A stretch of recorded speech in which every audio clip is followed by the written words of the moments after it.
زندگی سے تقاضا اور گلہ نکال دیا جائے تو سکون پیدا ہو جاتا ہے۔ سکون اللہ کی یاد سے اور انسان کی محبت سے پیدا ہوتا ہے۔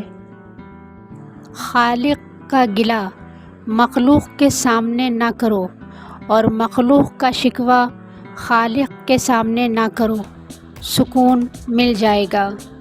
ہر تکلیف ایک پہچان ہے اور یہ ایک بڑی تکلیف سے بچانے کے لیے آتی ہے۔ کامیاب ازدواجی زندگی اللہ کا احسان ہے۔